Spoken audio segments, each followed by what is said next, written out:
Welcome to new TV Telugu. బరాబర్ ప్రేమిస్తా చిత్రం pre release event లో తన కుమారుడు చిత్ర కథానాయకుడు చంద్రహాస్ పాడిన పాట వివాదాస్పదం కావడంపై నటుడు ప్రభాకర్ స్పందించారు. తన కుటుంబ సభ్యులను ఉద్దేశించి వ్యక్తిగత విమర్శలు చేయడం తగదని ఆవేదన వ్యక్తం చేశారు. ఈ మేరకు వీడియో విడుదల చేశారు. తన కుటుంబ సభ్యులను ఉద్దేశించి వ్యక్తిగత విమర్శలు చేయడం తగదని ఆవేదన వ్యక్తం చేశారు. ఒక చిన్న పొరపాటుతో తన పెంపకాన్ని తక్కువ చేసి మాట్లాడవద్దని కోరారు. తన కుమారుడి ప్రవర్తన వల్ల ఎవరైనా ఇబ్బంది పడి ఉంటే క్షమించాలని ఆయన బహిరంగంగా కోరారు. గత 4 రోజులుగా సోషల్ మీడియాలో తన కుమారుడు చంద్రహాస్ ఉపయోగించిన అసభ్యకర పదాలపై చర్చ సాగుతోందని అన్నారు.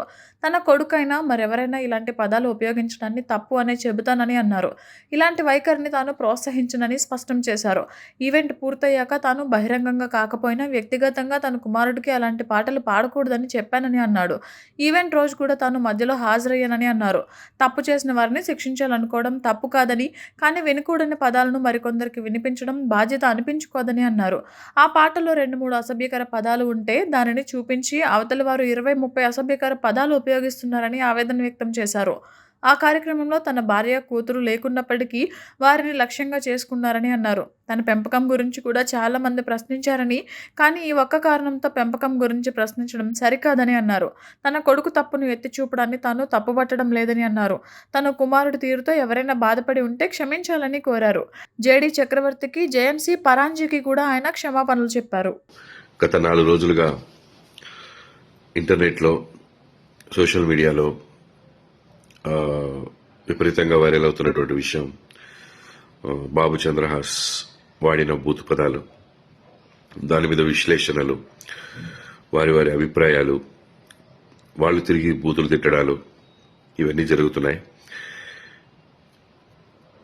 ముందుగా నేను వాటి గురించి మాట్లాడతాను.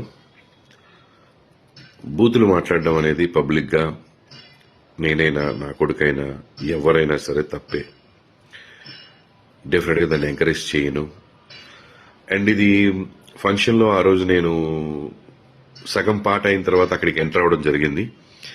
ఎంటర్ అయిన తర్వాత పాట అయిపోయిన తర్వాత మా బాబుతో చెప్పడం జరిగింది, నాన్న ఇలాంటివి పబ్లిక్గా వాడకూడదని. సరే daddy, next time I don't repeat అని చెప్పాడు. అది ప్రైవేట్గా చెప్పడం జరిగింది, నాట్ పబ్లిక్గా. సో బాగుంది, అక్కడితో అయిపోయింది అది.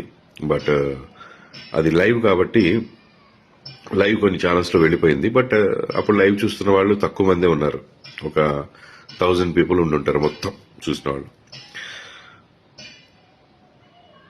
దాన్ని ముక్కగా కట్ చేసి మిగతా వాళ్ళు కెమెరాల ముందుకొచ్చి ఇది వినండి అని చెప్పి వినిపించారు.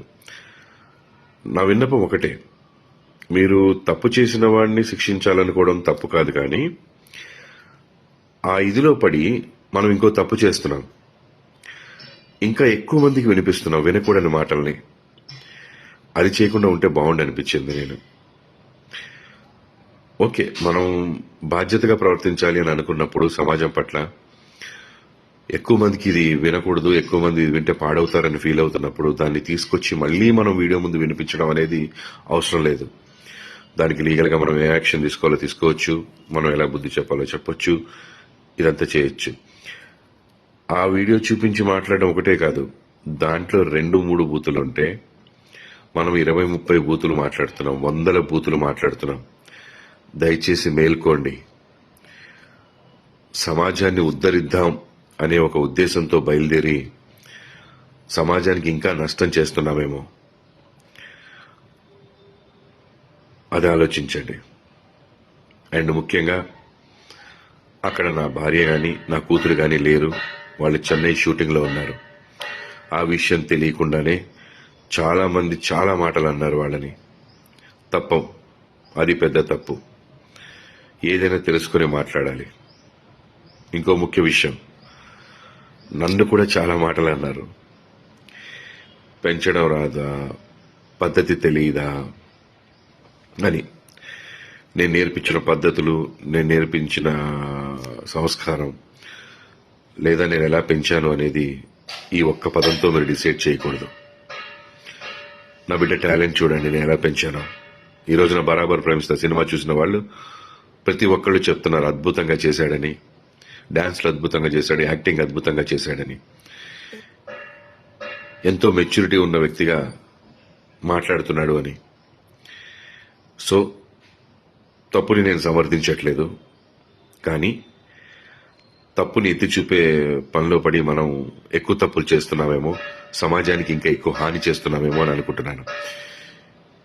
నేను ఒకటే చెప్పదలుచుకున్నాను, మా అబ్బాయి ప్రవర్తన ద్వారా కానీ మాటల ద్వారా కానీ ఎవరైనా ఇబ్బంది పడి ఉంటే వాళ్ళందరూ క్షమించమని అడుగుతున్నాను. ప్లస్ ఆ రోజు ఆ ఫంక్షన్కి నా మీద ప్రేమతో వచ్చినటువంటి జేడి చక్రవర్తి అన్న, ఆది సాయి కుమార్ గారు, జయంత్ సి పరాంజీ గారు, వీళ్ళందరూ కూడా నన్ను మన్నించమని నేను కోరుకుంటున్నాను. సారీ అన్న, మీరు నా ఫంక్షన్కి వచ్చినందుకు కొంత అవమానం జరిగింది, మీరు కూడా మాట పడాల్సి వచ్చింది. I'm sincerely sorry for that మీ అందరికీ. అండ్ డైరెక్టర్ గారు, ప్రొడ్యూసర్ గారు, వాళ్ళందరూ కూడా ఎవరు ఇందులో ఇన్వాల్వ్ అవ్వలేదు. సో ప్లీజ్ మాట్లాడేవాళ్ళు అన్ని విషయాలు తెలుసుకొని మాట్లాడండి. ఒక విషయం తెలుసుకొని మిగతా విషయాలన్నీ మాట్లాడకండి, లేదా దాని గురించి మాట్లాడండి. తప్పు లేదు, ప్రశ్నించిన తప్పు లేదు. ఇక్కడే స్టార్ట్ అయింది, ఈ రోజు స్టార్ట్ అయింది. ఇకపైన ఎక్కడ మనకి బూతులు వినపడకూడదు. దాంట్లో నేను కూడా మీతో తోడుగా ఉంటాను. తప్పకుండా మనందరం ఫైట్ చేద్దాం, ఇకపైన బూతులు లేకుండా. బరాబర్ ప్రేమిస్తా సినిమా చాలా బాగుందని ప్రజలు చెప్తున్నారు. తప్పకుండా సినిమా అందరూ చూసి ఆదరించండి. నా బిడ్డ తప్పుని ఎంచారు, వాడి టాలెంట్ను కూడా ఒకసారి చూడండి, చూసి మీ అభిప్రాయం చెప్పండి. బరాబర్ ప్రేమిస్తా ఇన్ థియేటర్స్.